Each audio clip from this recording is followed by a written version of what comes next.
नमस्कार दोस्तों। आज हम बाल विकास के प्रीवियस ईयर क्वेश्चंस और अन्य महत्वपूर्ण प्रश्नों को ट्रिक्स और आसान एक्सप्लेनेशन के माध्यम से डिटेल में समझने वाले हैं। ये वही क्वेश्चंस हैं जो बार बार एग्जाम में पूछे जाते हैं, इसलिए अंत तक जरूर सुनिएगा।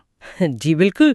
और आज की ये जो चर्चा है ना, ये बहुत ही महत्वपूर्ण होने वाली है। हाँ, क्योंकि बाल विकास के सिद्धांतों को अगर हम गहराई से समझ लें तो परीक्षा का कोई भी प्रश्न हमें उलझा नहीं सकता। सही बात। चलिए शुरू करते हैं। प्रश्न संख्या 1। बाल मनोविज्ञान और बाल विकास में मुख्य रूप से किस चीज का अंतर होता है? आपके विकल्प हैं विकल्प ए समय का, विकल्प बी क्षेत्र में, विकल्प सी अध्ययन के तरीके में, विकल्प डी इनमें से कोई नहीं। तो इसका सही उत्तर है विकल्प बी क्षेत्र में। देखिए, इसे ऐसे समझिए कि बाल मनोविज्ञान का जो दायरा है ना, वो थोड़ा सीमित है। ये मुख्य रूप से बच्चे के व्यवहार पर केंद्रित होता है कि वो किसी स्थिति में कैसा बर्ताव कर रहा है। अच्छा, मतलब सिर्फ व्यवहार तक। जी। लेकिन दूसरी तरफ बाल विकास बहुत ही व्यापक है। इसमें गर्भावस्था से लेकर किशोरावस्था तक होने वाले हर तरह के शारीरिक, मानसिक और संवेगात्मक परिवर्तनों का गहराई से अध्ययन किया जाता है। एकदम सही। एक बार जल्दी से इंपॉर्टेंट पॉइंट्स देख लेते हैं। पहला, चाइल्ड साइकोलॉजी का क्षेत्र सीमित है क्योंकि ये केवल व्यवहार पर केंद्रित है। दूसरा, चाइल्ड डेवलपमेंट एक व्यापक क्षेत्र है। और तीसरा, बाल विकास में गर्भावस्था का अध्ययन अनिवार्य रूप से शामिल होता है। बिल्कुल। चलिए शुरू करते हैं। प्रश्न संख्या 2। बाल विकास की प्रक्रिया का प्रारंभ कब से माना जाता है? आपके विकल्प है विकल्प ए जन्म से, विकल्प बी बाल्यावस्था से, विकल्प सी गर्भावस्था से। तो इसका सही उत्तर है विकल्प सी गर्भावस्था से। हाँ, अक्सर लोग सोचते हैं कि विकास बच्चे के जन्म के बाद शुरू होता है। यही सबसे बड़ी गलती है। विज्ञान के अनुसार विकास की प्रक्रिया गर्भाधान यानी कंसेप्शन के समय से ही शुरू हो जाती है। मनोविज्ञान में इसे गर्भ से कब्र तक यानी वूम टू टूम्ब सिद्धांत। बिल्कुल, वूम टू टूम्ब चलने वाली एक सतत प्रक्रिया माना जाता है इसे। जन्म से पहले ही बच्चे के अंगों और मस्तिष्क का निर्माण शुरू हो जाता है। बहुत ही स्पष्ट। एक बार जल्दी से इंपॉर्टेंट पॉइंट्स देख लेते हैं। पहला, विकास एक सतत प्रक्रिया है यानी कंटिन्यूअस प्रोसेस है। जी। दूसरा, ये निरंतरता के सिद्धांत का पालन करता है। और तीसरा, विकास जन्म से नहीं बल्कि गर्भावस्था से ही शुरू हो जाता है। सही बात है। चलिए शुरू करते हैं। प्रश्न संख्या 3। बाल विकास के संदर्भ में वृद्धि या ग्रोथ का सही अर्थ क्या है? आपके विकल्प है विकल्प ए केवल मानसिक परिवर्तन, विकल्प बी केवल सामाजिक परिवर्तन, विकल्प सी शारीरिक और मात्रात्मक परिवर्तन, विकल्प डी संवेगात्मक परिवर्तन। तो इसका सही उत्तर है विकल्प सी शारीरिक और मात्रात्मक परिवर्तन। देखिए, वृद्धि का सीधा सा मतलब उन बदलावों से है जिन्हें आप माप या तौल सकते हैं, जैसे बच्चे की ऊंचाई बढ़ना या वजन बढ़ना। ये पूरी तरह से मात्रात्मक है। यहाँ एक बात मैं जोड़ना चाहूंगा जो हमारे सोर्स में भी बहुत स्पष्ट है। वृद्धि हमेशा बाह्य यानी एक्सटर्नल होती है, जो हमें आंखों से दिखती है। लेकिन विकास आंतरिक और बाह्य दोनों होता है, यानी इंटरनल भी। बिल्कुल सही कहा आपने। इसीलिए वृद्धि एक उम्र पर आकर रुक जाती है, जबकि विकास जीवन भर चलता रहता है। एकदम सही। एक बार जल्दी से इंपॉर्टेंट पॉइंट्स देख लेते हैं। पहला, ग्रोथ हमेशा क्वांटिटेटिव यानी मात्रात्मक होती है। दूसरा, डेवलपमेंट में क्वालिटेटिव और क्वांटिटेटिव दोनों शामिल होते हैं। और तीसरा, वृद्धि बाह्य है और विकास आंतरिक। जी बिल्कुल। चलिए शुरू करते हैं। प्रश्न संख्या 4। शिक्षकों के लिए बाल विकास के अध्ययन की आवश्यकता सबसे अधिक क्यों है? आपके विकल्प हैं विकल्प ए केवल सिलेबस पूरा करने के लिए, विकल्प बी उपयुक्त शिक्षण विधियों के चयन के लिए, विकल्प सी बच्चों को अनुशासन में रखने के लिए। तो इसका सही उत्तर है विकल्प बी उपयुक्त शिक्षण विधियों के चयन के लिए। अच्छा। बिल्कुल। देखिए, अगर शिक्षक को ये पता ही नहीं होगा कि एक बच्चा मानसिक या शारीरिक रूप से किस विकास के चरण में है, तो वो सही तरीके से पढ़ा ही नहीं सकता। हाँ, क्योंकि आज की शिक्षा तो बाल केंद्रित है ना? बिल्कुल। बाल विकास का ज्ञान ही शिक्षक को ये बताता है कि किस बच्चे को खेल विधि से पढ़ाना है और किसे तर्क विधि से। सही बात है। एक बार जल्दी से इंपॉर्टेंट पॉइंट्स देख लेते हैं। पहला, आज की शिक्षा चाइल्ड सेंटर्ड एजुकेशन यानी बाल केंद्रित है। हम्म। दूसरा, बाल विकास के ज्ञान से निदानात्मक शिक्षण संभव होता है, जहां शिक्षक बच्चे की समस्या का कारण खोज सकता है। और तीसरा, यह ज्ञान उपयुक्त शिक्षण विधि चुनने का सबसे बड़ा आधार है। एकदम सही। अगर आप यहां तक समझ पा रहे हैं तो वीडियो को लाइक जरूर करें। जी, इससे हमें भी मोटिवेशन मिलता है। चलिए शुरू करते हैं प्रश्न संख्या 5। विकास को प्रभावित करने वाले कारकों में आनुवांशिकता कैसा कारक माना जाता है? तो इसका सही उत्तर है विकल्प सी, स्थिर कारक। स्थिर कारक। हाँ, आनुवांशिकता या हेरिडिटी एक ब्लूप्रिंट की तरह है। माता पिता से गर्भाधान के समय बच्चे को जो जीन्स मिल गए, जैसे आंखों का रंग या शरीर की बनावट। जी बिल्कुल, उन्हें आप जन्म के बाद बदल नहीं सकते। इसीलिए मनोविज्ञान की भाषा में इसे स्थिर या स्टैटिक कारक कहा जाता है। एक बार जल्दी से इंपॉर्टेंट पॉइंट्स देख लेते हैं। पहला, हेरिडिटी यानी आनुवंशिकता एक फिक्स्ड या स्थिर कारक है। दूसरा, इसके विपरीत एनवायरनमेंट यानी वातावरण एक डायनामिक या गत्यात्मक कारक है। और तीसरा, विकास इन दोनों की अंतःक्रिया का परिणाम है। सही बात है। चलिए शुरू करते हैं प्रश्न संख्या 6। बाल विकास का शिरापुच्छीय सिद्धांत क्या दर्शाता है? आपके विकल्प हैं विकल्प ए, पैर से सिर की ओर, विकल्प बी, सिर से पैर की ओर, विकल्प सी, केंद्र से बाहर की ओर। तो इसका सही उत्तर है विकल्प बी, सिर से पैर की ओर। शिरापुच्छीय नाम से ही थोड़ा समझ आ रहा है। हाँ, शिरापुच्छीय को अंग्रेजी में सेफालोकॉर्डल कहते हैं। आपने देखा होगा कि एक नवजात शिशु सबसे पहले अपनी गर्दन और सिर संभालना सीखता है। अच्छा, हाँ। फिर वो बैठना सीखता है और सबसे अंत में अपने पैरों पर खड़ा होकर चलना सीखता है। यानी विकास की दिशा हमेशा ऊपर से नीचे की ओर होती है। बेहतरीन। एक बार जल्दी से इंपॉर्टेंट पॉइंट्स देख लेते हैं। पहला, सेफेलोकॉर्डल का मतलब है हेड टू टो यानी सिर से पैर की ओर विकास। दूसरा, एक और सिद्धांत होता है प्रॉक्सिमो डिस्टल, जिसका अर्थ है सेंटर टू पेरिफेरी यानी शरीर के केंद्र से बाहर की ओर विकास। बिल्कुल। चलिए शुरू करते हैं प्रश्न संख्या 7। बाल विकास के क्षेत्र या स्कोप में मुख्य रूप से क्या शामिल होता है? आपके विकल्प हैं विकल्प ए, केवल शारीरिक विकास का अध्ययन, विकल्प बी, केवल मानसिक रोगों का अध्ययन, विकल्प सी, वातावरण का प्रभाव और संपूर्ण व्यक्तित्व का अध्ययन, विकल्प डी, केवल किशोरावस्था का अध्ययन। तो इसका सही उत्तर है विकल्प सी, वातावरण का प्रभाव और संपूर्ण व्यक्तित्व का अध्ययन। देखिए, बाल विकास का दायरा बहुत बड़ा है। इसमें हम सिर्फ एक पहलू नहीं देखते, बल्कि ये देखते हैं कि बच्चे पर उसके भौतिक, सामाजिक और सांस्कृतिक वातावरण का क्या प्रभाव पड़ रहा है। यानी हर तरह के बालक इसमें शामिल होते हैं। जी बिल्कुल, सामान्य और विशिष्ट दोनों। एक बार जल्दी से इंपॉर्टेंट पॉइंट्स देख लेते हैं। पहला, इसका स्कोप यानी क्षेत्र बच्चे के संपूर्ण व्यक्तित्व का अध्ययन है। दूसरा, इसमें वातावरण के प्रभाव का विशेष अध्ययन होता है। और तीसरा, यह सामान्य और विशिष्ट दोनों प्रकार के बालकों का अध्ययन करता है। एकदम सही। अगला क्वेश्चन थोड़ा ट्रिकी है, ध्यान से सुनिएगा। हाँ, इसमें अक्सर कंफ्यूजन होता है। चलिए शुरू करते हैं प्रश्न संख्या 8। विकास के वर्तुलाकार या स्पाइरल सिद्धांत का क्या अर्थ है? आपके विकल्प हैं विकल्प ए, विकास एक सीधी रेखा में होता है, विकल्प बी, विकास की गति हमेशा समान रहती है, विकल्प सी, पीछे मुड़कर अनुभवों को सुदृढ़ करना और फिर आगे बढ़ना है। तो इसका सही उत्तर है विकल्प सी, पीछे मुड़कर अनुभवों को सुदृढ़ करना और फिर आगे बढ़ना। अच्छा, स्पाइरल। हाँ, विकास कभी भी एक सीधी रेखा यानी लीनियर नहीं होता। बालक किसी एक दिशा में आगे बढ़ता है, फिर वो थोड़ा रुकता है ताकि वो सीखी हुई चीजों को पक्का कर सके, है ना? बिल्कुल, पीछे मुड़कर अपने सीखे हुए अनुभवों को पक्का यानी सुदृढ़ करता है। इसे ही वर्तुलाकार या स्पाइरल गति कहते हैं। बेहतरीन। एक बार जल्दी से इंपॉर्टेंट पॉइंट्स देख लेते हैं। पहला, डेवलपमेंट इज स्पाइरल यानी विकास वर्तुलाकार है, रेखीय नहीं।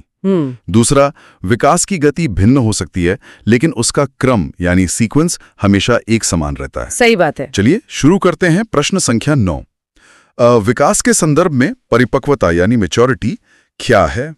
तो इसका सही उत्तर है विकल्प बी, एक जैविक और स्वाभाविक प्रक्रिया।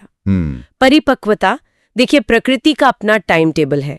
इसके लिए आपको कोई ट्रेनिंग या अभ्यास नहीं करना पड़ता। मतलब ये अपने आप होता है? जी, जैसे एक निश्चित समय पर ही बच्चे के दांत निकलते हैं या उसकी हड्डियां मजबूत होती हैं। आप 6 महीने के बच्चे को दौड़ना नहीं सिखा सकते क्योंकि वो जैविक रूप से अभी परिपक्व नहीं है। समझ गया। एक बार जल्दी से इंपॉर्टेंट पॉइंट्स देख लेते हैं। पहला, मैच्योरेशन पूरी तरह से बायोलॉजिकल यानी जैविक है। दूसरा, लर्निंग या अधिगम एफर्टफुल है, जिसके लिए प्रयास करना पड़ता है। और तीसरा, परिपक्वता विकास की सीमाएं तय करती है। एकदम सही। अगर आप यहां तक समझ पा रहे हैं तो वीडियो को लाइक जरूर करें। Thank you. चलिए शुरू करते हैं। प्रश्न संख्या 10, कक्षा में पाई जाने वाली वैयक्तिक भिन्नता या इंडिविजुअल डिफरेंस का मुख्य कारण क्या है? तो इसका सही उत्तर है विकल्प सी, वंशानुक्रम तथा वातावरण की अंतःक्रिया। दुनिया के कोई भी 2 बच्चे बिल्कुल एक जैसे नहीं होते, जुड़वा भी नहीं। ऐसा इसलिए है क्योंकि हर बच्चे का आनुवंशिक कोड अलग है और हर बच्चे को मिलने वाला वातावरण अलग है। हाँ, और जब ये दोनों आपस में मिलते हैं तो एक बिल्कुल ही अद्वितीय व्यक्तित्व सामने आता है। जी। एक बार जल्दी से इंपॉर्टेंट पॉइंट्स देख लेते हैं। पहला, इंडिविजुअल डिफरेंसेस का मतलब है हर बच्चे का यूनिक डेवलपमेंट। दूसरा, वंशानुक्रम और वातावरण दोनों ही इसके लिए बराबर जिम्मेदार हैं। और तीसरा, एक शिक्षक के लिए कक्षा में ये विविधता एक संसाधन यानी रिसोर्स है, कोई बाधा नहीं। सही बात है। चलिए शुरू करते हैं। प्रश्न संख्या 11, बाल विकास का सबसे पहला वैज्ञानिक अध्ययन किसने किया था? आपके विकल्प हैं विकल्प ए, जीन पियाजे, विकल्प बी, पेस्टोलॉजी, विकल्प सी, स्टैनली हॉल, विकल्प डी, सिगमंड फ्रॉइड। तो इसका सही उत्तर है विकल्प बी, पेस्टोलॉजी। अच्छा, पेस्टोलॉजी। हाँ, 18वीं शताब्दी में स्विस शिक्षाविद पेस्टालॉजी ने बाल विकास को पहली बार वैज्ञानिक नजरिए से देखा। उन्होंने 1774 में अपने ही 3.5 साल के बेटे का बहुत बारीकी से अवलोकन किया और शायद एक बेबी बायोग्राफी तैयार की थी। जी बिल्कुल, और यही बाल विकास के वैज्ञानिक अध्ययन की नींव बनी। एक बार जल्दी से इंपॉर्टेंट पॉइंट्स देख लेते हैं। पहला, पेस्टोलॉजी ने 18वीं सदी में बेबी बायोग्राफी का निर्माण किया। दूसरा, बाल विकास का प्रथम वैज्ञानिक विवरण उन्हीं के द्वारा दिया गया। और तीसरा, बाद में स्टैनली हॉल ने इसे एडोलेसेंट साइकोलॉजी यानी किशोरावस्था तक विस्तार दिया। एकदम सही। शुरू करते हैं। प्रश्न संख्या 13, बच्चे की तर्क करने, चिंतन करने और याद रखने की क्षमताओं का अध्ययन किस विकास के अंतर्गत आता है? आपके विकल्प हैं विकल्प ए, शारीरिक विकास, विकल्प बी, संज्ञानात्मक विकास, विकल्प सी, नैतिक विकास, विकल्प डी, संवेगात्मक विकास। इसे अंग्रेजी में कॉग्निटिव डेवलपमेंट कहते हैं। हाँ। जब भी हम दिमाग, बुद्धि, सोचने समझने की शक्ति, समस्या समाधान या कल्पना करने की बात करते हैं तो ये सभी मानसिक प्रक्रियाएं संज्ञान का ही हिस्सा होती हैं। एक बार जल्दी से इंपॉर्टेंट पॉइंट्स देख लेते हैं। पहला, कॉग्निशन का अर्थ है मेंटल स्किल्स यानी मानसिक कौशल। दूसरा, बुद्धि और तर्क का विकास इसी क्षेत्र में आता है। और तीसरा, मनोविज्ञानी जीन पियाजे का संज्ञानात्मक विकास का सिद्धांत इस क्षेत्र में सबसे प्रमुख है। बिल्कुल। चलिए शुरू करते हैं। प्रश्न संख्या 14, आधुनिक शिक्षा प्रणाली में बाल विकास की समझ किसके लिए अनिवार्य मानी गई है? तो इसका सही उत्तर है विकल्प सी, प्रत्येक बालक के लिए। देखिए, बाल विकास का ज्ञान किसी एक विशेष वर्ग तक सीमित नहीं है। इसका उद्देश्य हर एक बच्चे के भीतर छिपी संभावनाओं को पहचानना और उन्हें विकसित होने का मौका देना है।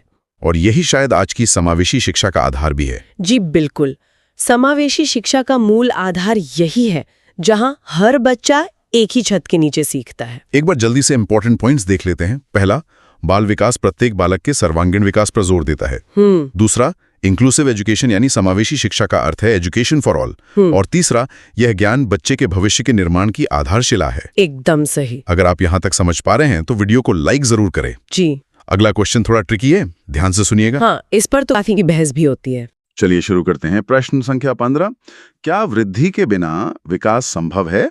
आपके विकल्प हैं विकल्प ए, नहीं वृद्धि अनिवार्य है, विकल्प बी, हाँ संभव है, विकल्प सी, केवल बाल्यावस्था में संभव है।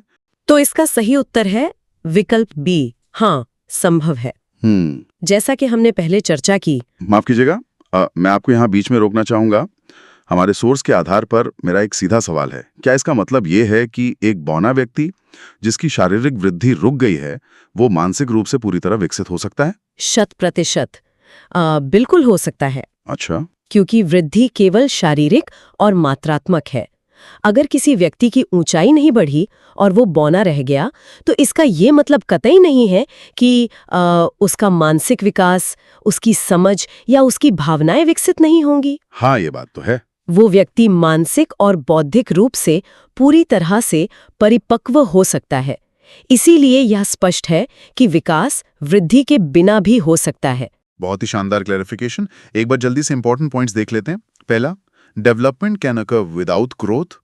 दूसरा, वृद्धि रुक सकती है लेकिन विकास एक जीवन भर चलने वाली प्रक्रिया है। और तीसरा, विकास केवल शारीरिक आकार का मोहताज नहीं है। सही बात है। चलिए शुरू करते हैं प्रश्न संख्या 16। बाल विकास में वातावरण शब्द का सही अर्थ क्या है? आपके विकल्प हैं। विकल्प ए, केवल माता पिता का स्वभाव। विकल्प बी, केवल स्कूल का मैदान। विकल्प सी, वे सभी बाहरी शक्तियां जो जन्म के बाद बालक को प्रभावित करती हैं। तो इसका सही उत्तर है विकल्प सी, वे सभी बाहरी शक्तियां जो जन्म के बाद बालक को प्रभावित करती हैं। देखिए, जन्म लेने के बाद बच्चा जिस भौतिक, सामाजिक और सांस्कृतिक माहौल में रहता है, जो पोषणों से मिलता है, जो शिक्षाओं से मिलती है, वो सब वातावरण है। हाँ, और यही बाहरी शक्तियां बच्चे के विकास की दिशा तय करती हैं। जी बिल्कुल। एक बार जल्दी से इंपॉर्टेंट पॉइंट्स देख लेते हैं। पहला, एनवायरनमेंट का अर्थ है नर्चर यानी पोषण। दूसरा, हेरिडिटी का अर्थ है नेचर यानी प्रकृति। और तीसरा, बाल विकास में प्रकृति पोषण विवाद का बहुत बड़ा महत्व है। एकदम सही। चलिए शुरू करते हैं प्रश्न संख्या 17। एकीकरण का सिद्धांत या प्रिंसिपल ऑफ इंटीग्रेशन किसे कहते हैं? तो इसका सही उत्तर है विकल्प बी, अंगों को मिलाकर एक इकाई के रूप में कार्य करना। जब बच्चा अपने अलग अलग अंगों का इस्तेमाल करना सीख जाता है, तो फिर वो उन सभी अंगों को एक साथ मिलाकर एक बेहतरीन तालमेल बिठाता है। अच्छा। अंगों के इसी समन्वय या तालमेल को मनोविज्ञान में एकीकरण कहते हैं। तो एक बार जल्दी से इंपॉर्टेंट पॉइंट्स देख लेते हैं। पहला, इंटीग्रेशन का मतलब है अंगों का कोऑर्डिनेशन यानी समन्वय। दूसरा, इसका सबसे बेहतरीन उदाहरण साइकिल चलाना है, जहां पैर, हाथ, आंखें और दिमाग सब एक साथ एक इकाई के रूप में काम करते हैं। और तीसरा, जटिल कौशल सीखने के लिए एकीकरण अनिवार्य है। बिल्कुल। चलिए शुरू करते हैं प्रश्न संख्या 18। बाल विकास के क्षेत्र में इनमें से क्या शामिल नहीं है? तो इसका सही उत्तर है विकल्प सी, केवल प्रौढ़ावस्था की समस्याओं का अध्ययन। देखिए, बाल विकास का एक निश्चित दायरा है। यह गर्भाधान से शुरू होकर किशोरावस्था यानी लगभग 18 वर्ष की आयु तक चलता है। हाँ। जब व्यक्ति प्रौढ़ावस्था यानी अडल्टहुड में प्रवेश करता है, तो उसकी समस्याओं का अध्ययन विकासात्मक मनोविज्ञान के तहत होता है, बाल विकास के तहत नहीं। एक बार जल्दी से इंपॉर्टेंट पॉइंट्स देख लेते हैं। पहला, चाइल्ड डेवलपमेंट का स्कोप गर्भावस्था से किशोरावस्था तक है। दूसरा, प्रौढ़ावस्था बाल विकास की सीमा से बाहर है। और तीसरा, ये विकासात्मक मनोविज्ञान का एक विस्तृत हिस्सा है। एकदम सही। चलिए शुरू करते हैं प्रश्न संख्या 19। बालक एक ऐसी पुस्तक है जिसका शिक्षक को अध्योपांत यानी शुरू से अंत तक अध्ययन करना चाहिए। जी। यह प्रसिद्ध कथन किसका है? आपके विकल्प हैं। विकल्प ए, रूसो। विकल्प बी, प्लेटो। विकल्प सी, अरस्तु। विकल्प डी, जॉन डीवी। तो इसका सही उत्तर है विकल्प ए, रूसो। रूसो। जी। महान दार्शनिक रूसो ने शिक्षा में प्रकृति को सबसे ऊपर रखा था। उनका मानना था कि हर बच्चे की अपनी एक अलग प्रकृति, रुचि और क्षमता होती है। हाँ। शिक्षक का काम बच्चे को रटाना नहीं है, बल्कि एक खुली किताब की तरह उसे पढ़ना और समझना है। बिना बच्चे को समझे दी गई शिक्षा पूरी तरह से व्यर्थ है। एक बार जल्दी से इंपॉर्टेंट पॉइंट्स देख लेते हैं। पहला, ये प्रसिद्ध कथन दार्शनिक रूसो का है। दूसरा, रूसो ने नेगेटिव एजुकेशन यानी नकारात्मक शिक्षा का संप्रत्यय दिया था। और तीसरा, उनकी सबसे प्रसिद्ध पुस्तक का नाम एमिल है। सही बात है। चलिए शुरू करते हैं। प्रश्न संख्या 20। बाल विकास के अध्ययन की आवश्यकता क्यों है? आपके विकल्प हैं। विकल्प ए, व्यक्तिगत भिन्नता समझने के लिए। विकल्प बी, उचित शैक्षिक वातावरण बनाने के लिए। विकल्प सी, विकास का पूर्वानुमान लगाने के लिए। विकल्प डी, उपर्युक्त सभी। तो इसका सही उत्तर है विकल्प डी, उपर्युक्त सभी। देखिए, बाल विकास का ज्ञान एक शिक्षक को यह समझने में मदद करता है कि हर बच्चा अलग है। इसके आधार पर वो एक बेहतरीन माहौल यानी शैक्षिक वातावरण तैयार कर सकता है और पूर्वानुमान भी लगा सकता है। जी बिल्कुल। बच्चे के वर्तमान व्यवहार को देखकर उसके भविष्य की रुचियों का पता लगाया जा सकता है, जिसे पूर्वानुमान कहते हैं। एक बार जल्दी से इंपॉर्टेंट पॉइंट्स देख लेते हैं। पहला, बाल विकास से उचित शैक्षिक वातावरण तैयार होता है। दूसरा, इससे व्यक्तिगत भिन्नताओं के अनुसार शिक्षण देने में मदद मिलती है। और तीसरा, प्रिडिक्टिबिलिटी का सिद्धांत लागू होता है, यानी विकास का सटीक अनुमान लगाया जा सकता है। अगर हम बड़े नजरिए से देखें तो कथन कारण वाले ये प्रश्न सिर्फ रटने की क्षमता को नहीं जांचते। हाँ, रटने से तो ये हल होते ही नहीं है। एकदम सही। ये असल में कॉन्सेप्ट्स की गहराई या कह लें कि विषय के मूल आधार को परखने का सबसे बेहतरीन तरीका है। ये सवाल हमें सोचने पर मजबूर करते हैं कि क्या हम सिर्फ सतही बातों को जानते हैं या उनके पीछे के वास्तविक कारणों को भी समझते हैं। चलिए आज के इन सवालों को थोड़ा डीकोड करते हैं। आज की चर्चा का लक्ष्य सिर्फ सही उत्तर जानना नहीं है, बल्कि ये गहराई से समझना है कि बाल विकास के सिद्धांत असल में कैसे काम करते हैं। जब हम इन थ्योरीज की जड़ तक पहुंच जाएंगे ना, तो कोई भी सवाल हमें उलझा नहीं पाएगा। बिल्कुल, तो शुरू करते हैं। चलिए शुरू करते हैं। प्रश्न संख्या 21, बाल विकास की निरंतरता। ध्यान से सुनिएगा। कथन ए, विकास एक कभी न रुकने वाली प्रक्रिया है जो मृत्यु तक चलती है। और कारण आर, वृद्धि या ग्रोथ एक निश्चित आयु या परिपक्वता प्राप्त करने के बाद रुक जाती है। अब इसके चारों विकल्प इस प्रकार है। विकल्प आई, ए और आर दोनों सही हैं और आर एक ही सही व्याख्या है। विकल्प आई, ए और आर दोनों सही हैं लेकिन आर एक ही सही व्याख्या नहीं है। ठीक है। विकल्प 3, ए सही है लेकिन आर गलत है। और विकल्प 4, ए और आर दोनों गलत है। आप सभी 2-3 सेकंड का समय लीजिए और अपना जवाब सोचिए मन में। हाँ, थोड़ा लॉजिक लगाइए यहाँ पर। चलिए इसके पीछे के विज्ञान को समझते हैं। कथन ए कह रहा है कि विकास कभी नहीं रुकता, जो कि पूरी तरह से सही है। विकास ना गर्भ से कब्र तक चलने वाली प्रक्रिया है। मतलब इंसान पूरी जिंदगी कुछ ना कुछ सीखता ही रहता है, राइट? एकदम। इंसान जीवन भर सीखता है, उसके मस्तिष्क में नए न्यूरॉन्स के कनेक्शंस बनते रहते हैं, वो सामाजिक रूप से परिपक्व होता है। अब कारण आर को देखते हैं, जो कहता है कि वृद्धि एक उम्र के बाद रुक जाती है। ये भी अपने आप में बिल्कुल सत्य है। हाँ, हमारी हड्डियां हमेशा थोड़ी ना बढ़ती हैं। वही तो, शारीरिक परिपक्वता लगभग 18 से 20 वर्ष की आयु तक पूरी हो जाती है, क्योंकि हमारे शरीर की एक बायोलॉजिकल लिमिट होती है। लेकिन यहाँ जो सबसे बड़ा पेंच है ना, वो ये है कि ये दोनों ही स्वतंत्र रूप से सत्य तथ्य हैं। कारण आर कथन एक ही व्याख्या नहीं कर रहा है। हाँ, क्योंकि शरीर की लंबाई का रुक जाना इंसान के जीवन भर सीखते रहने का कारण कैसे हो सकता है? कोई मेल ही नहीं है। बिल्कुल नहीं हो सकता, दोनों अलग बातें हैं। चलिए इस उलझन को थोड़ा सुलझाते हैं। एक बार जल्दी से इम्पॉर्टेंट पॉइंट्स देख लेते हैं। पहला, विकास सतत यानी निरंतर है, जबकि वृद्धि असतत यानी एक समय पर रुक जाने वाली प्रक्रिया है।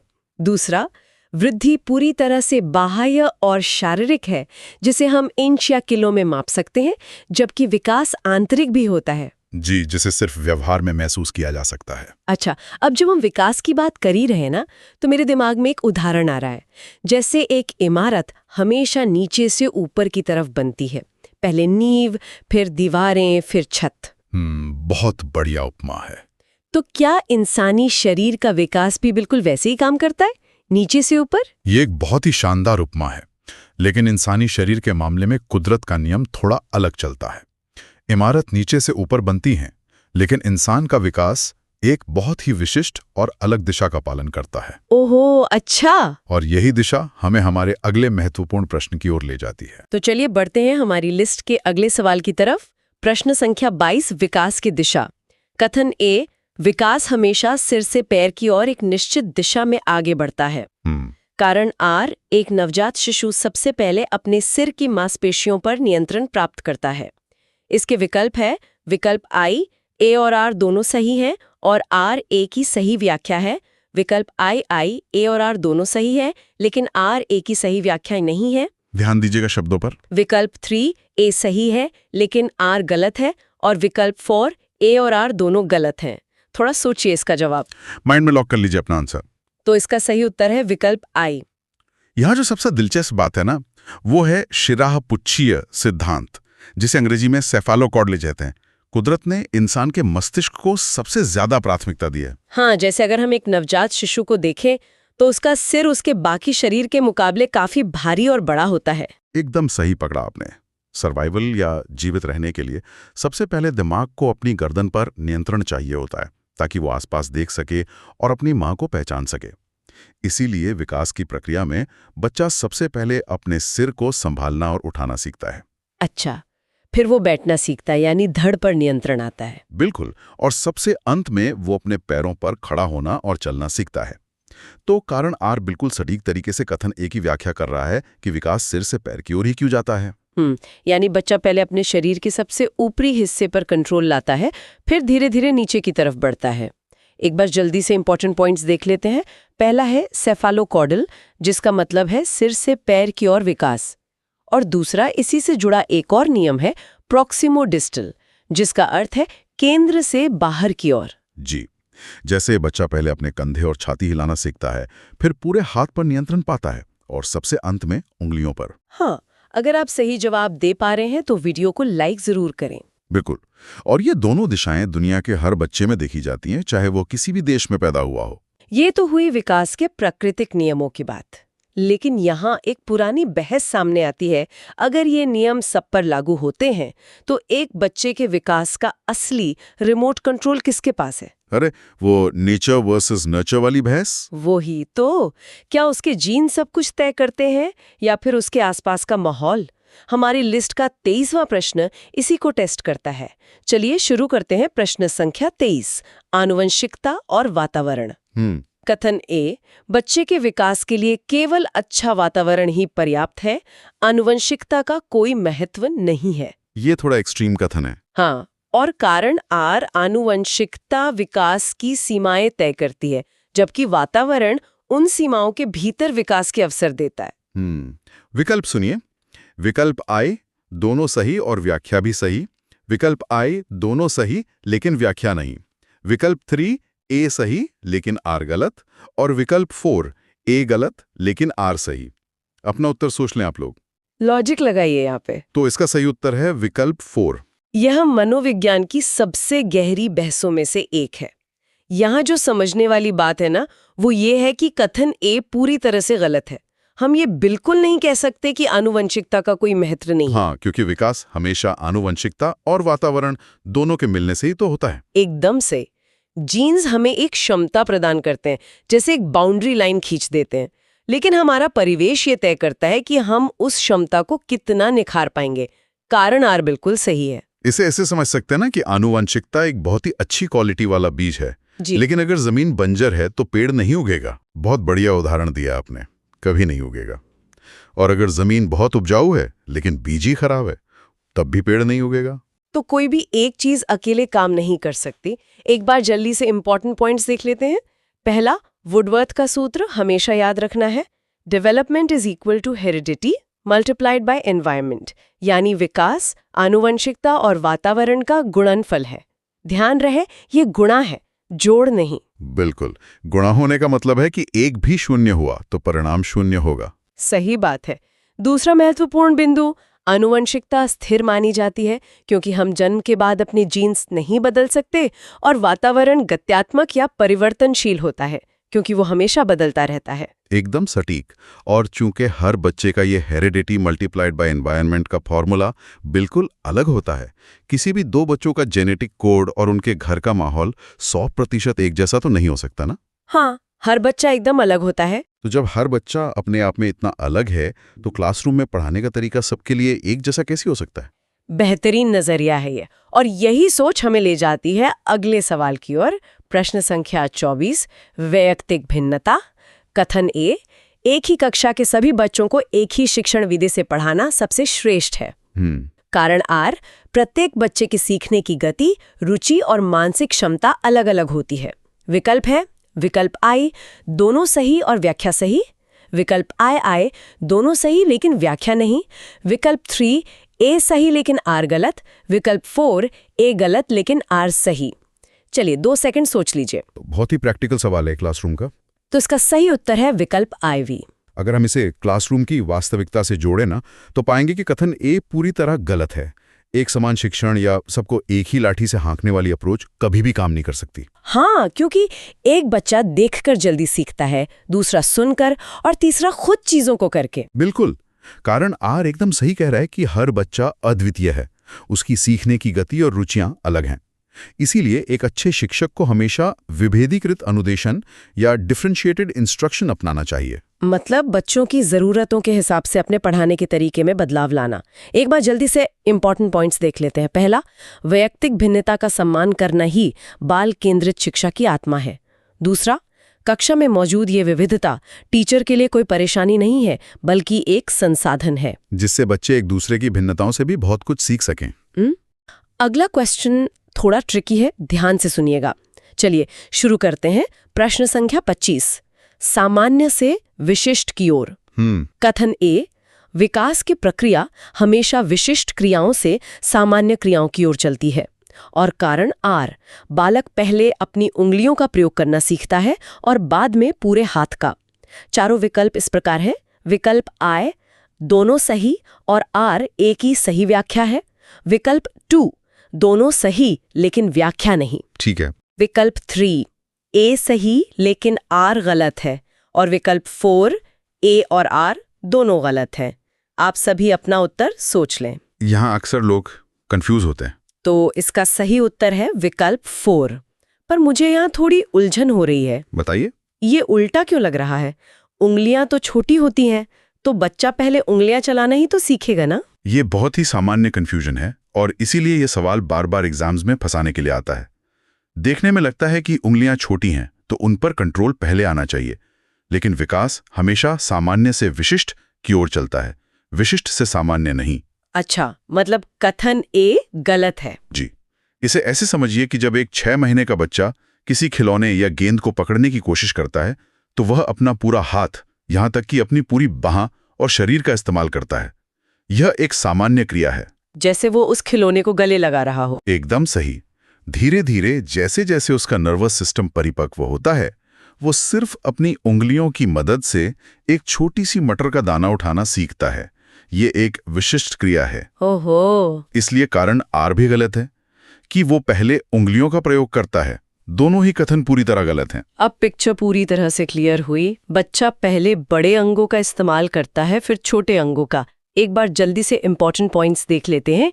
पहला है ग्रॉस मोटर स्किल्स, जिसका मतलब है शरीर की बड़ी मांसपेशियों का इस्तेमाल करना, जैसे दौड़ना, कूदना या पूरा हाथ घुमाना।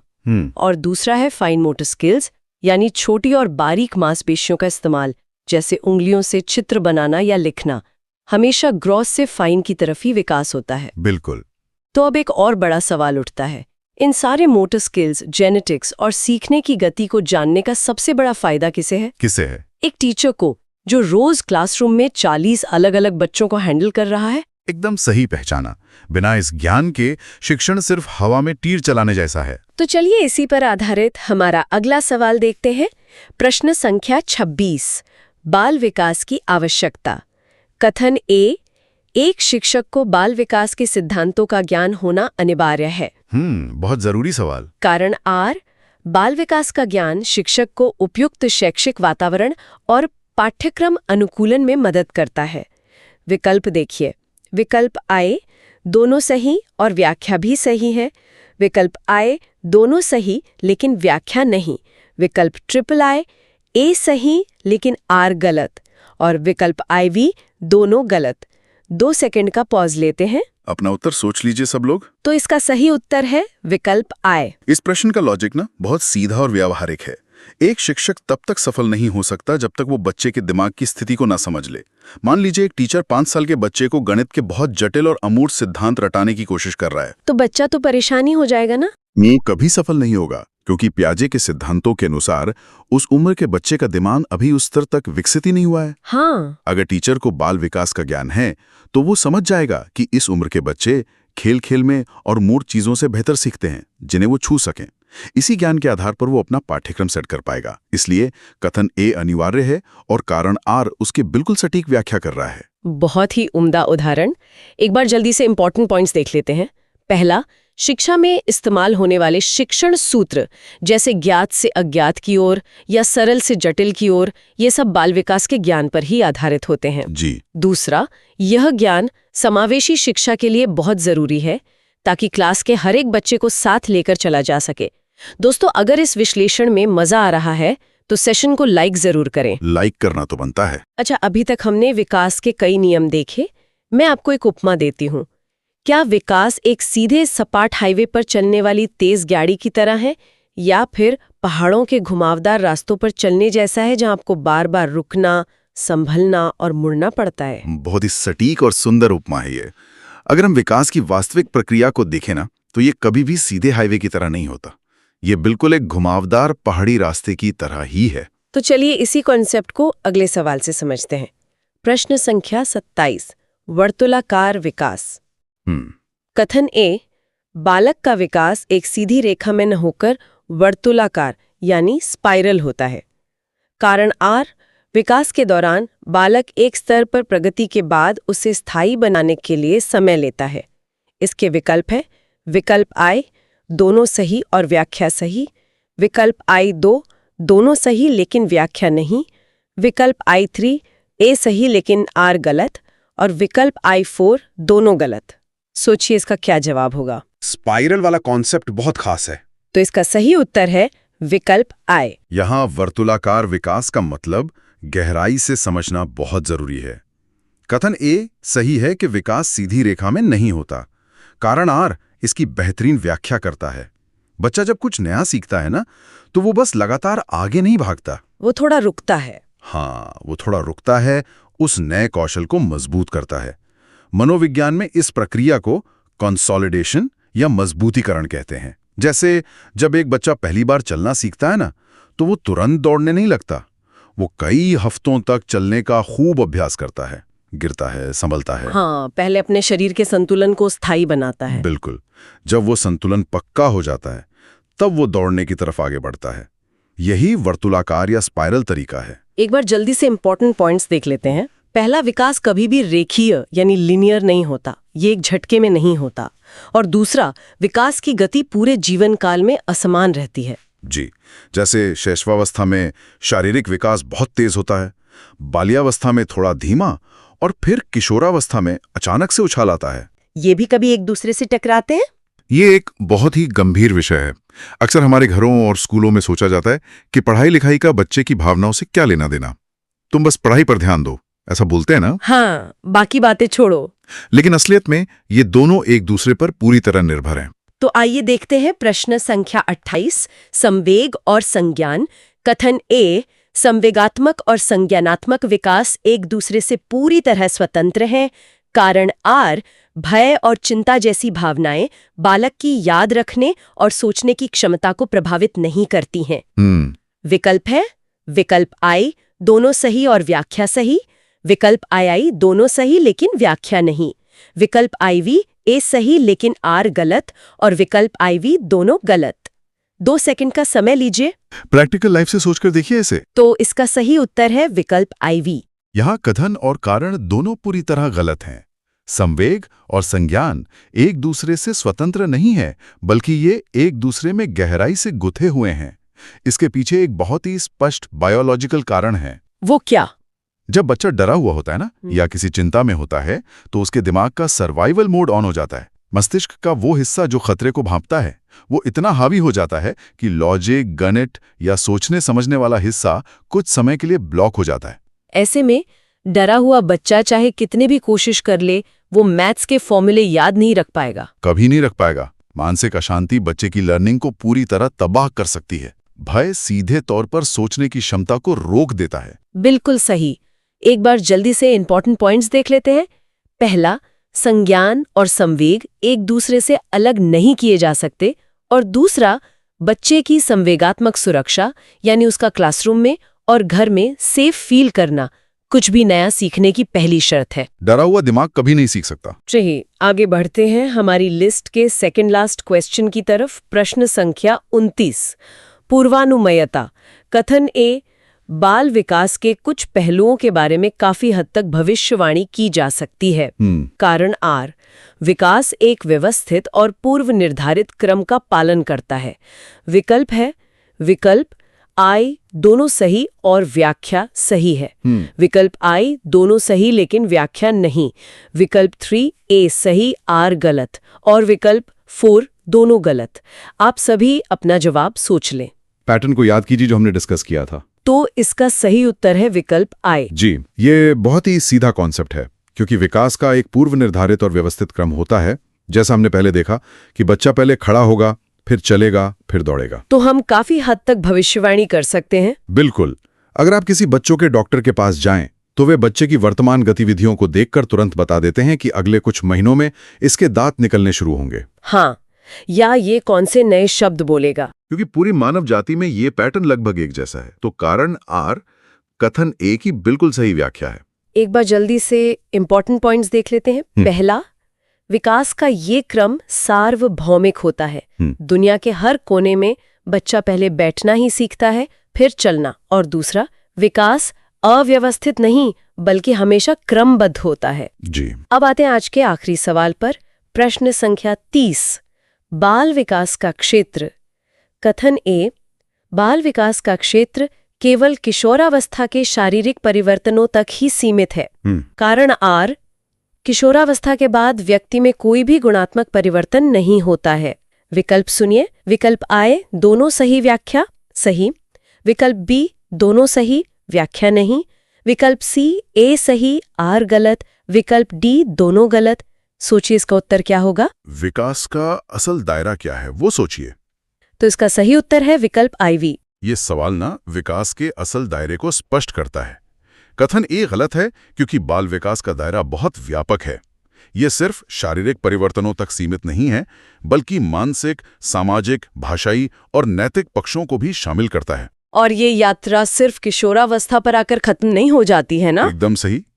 कारण आर भी गलत है क्योंकि किशोरावस्था के बाद प्रौढ़ावस्था और उसके बाद बुढ़ापे तक इंसान में गुणात्मक परिवर्तन होते रहते हैं। हाँ, उसके सोचने के तरीके में, अनुभव में बदलाव तो आता ही है। दुनिया को देखने के नजरिए में लगातार बदलाव जारी रहता है। इंसान का विकास कभी रिटायर नहीं होता। बहुत खूब। एक बार जल्दी से इंपॉर्टेंट पॉइंट्स देख लेते हैं। पहला, बाल विकास का मुख्य अध्ययन तो गर्भावस्था से लेकर किशोरावस्था यानी 18 वर्ष तक किया जाता है, लेकिन समग्र रूप से मानव विकास जीवन भर चलता है।